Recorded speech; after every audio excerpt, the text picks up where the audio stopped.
தைப்பூசத்துக்கு கோவிலுக்கு போகலான்னு சொல்லி ஃப்ரெண்ட்ஸ் எல்லாம் சொன்னாங்க. நான் சொன்னேன் பக்கத்தில் இருக்கிற கோவிலுக்கு போகலாம், ஏதாவது ஒரு முருகர் கோவிலுக்கு போகலான்னு சொன்னேன். அவங்க சொன்னாங்க இல்லை திருத்தணி போகலாம், திருத்தணி போனால் டக்குன்னு சாமி கும்பிட்டுட்டு வந்துடலான்னாங்க.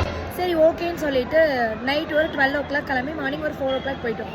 அங்கே போயிட்டு நாங்கள் பல்லு விளக்கி குளிச்சு படி ஏறி சாமி பார்க்க போகிறதுக்கு 9 மணி ஆயிடுச்சு. அங்கே போய் பார்த்தா ஒரு ஊரே இருக்குது. நான் அப்போவே சொன்னேன் தைப்பூசத்துக்கு வந்து ரொம்ப க்ரௌடாக தான் இருக்கும் அப்படின்னு. ஆனால் என் பேச்சை கேட்கல. ஆனால் என்னால் முருகரை பார்க்க நான் வரவே முடியாதுன்னு சொல்லிட்டேன்.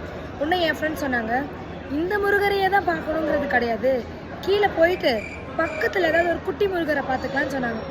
சரி ஓகே, அவங்களுக்கு ஈவினிங் ஒர்க் இருக்குன்னு சொல்லிட்டு நானும் விட்டுட்டேன். சரி கீழே வந்ததும் காரில் படுத்துட்டேன். ஏன்னா நைட் ஃபுல்லாக தூங்கவே இல்லை. ஓகேவா, கண்ணை முழிச்சு பார்த்தா திருப்பதி கூட்டம் வந்திருக்காங்க. இப்போ திருப்பதியில் பார்த்தா எவ்வளோ கூட்டம்னு பாருங்களேன்.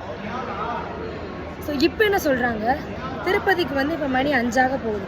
காலையிலேருந்து நாங்கள் வெயிட் பண்ணிகிட்ருக்கோம். ஸோ இவ்வளோ க்ரௌட் இருக்கிறனால பேசாமல் நம்ம கிளம்பிடலாம், கிளம்பி அப்படின்னு ஒரு குட்டி தூக்கத்தை அகைன் போட்டினா மறுபடியும் வீட்டுக்கு போயிடுமான்னு கேட்டால் வீட்டுக்கு இல்லையா, திருவண்ணாமலை போயிடலாமா, இன்றைக்கி நைட்டு கிரிவலத்தை முடிச்சுட்டு அப்புறம் வீட்டுக்கு போயிடலாமா.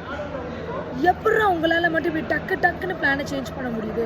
நான் அப்போவே பக்கத்தில் இருக்கிற கோவிலுக்கு போகலான்னு சொன்னேன். அங்கே போயிருந்தாலே மத்தியானத்தோடு முடிஞ்சிருக்கும். இப்போ திருப்பதி போய் திருவண்ணாமலை போய் திருத்தணி போய் தமிழ்நாடு சுற்றி வந்து என்னை கூப்பிட்டுட்டு வந்துட்டு இருக்கீங்க. எல்லா கேங்லையும் இந்த மாதிரி ஒரு ஃப்ரெண்ட்ஸ் இருக்காண்டா. இந்த ஃப்ரெண்ட்ஸை நம்பி காரில் தூங்கிட மட்டும் கூடாது. நமக்கே தெரியாமல் ஒரு பிளானை மாற்றி வேற எங்கேயோ கூப்பிட்டு போயிடறாங்க.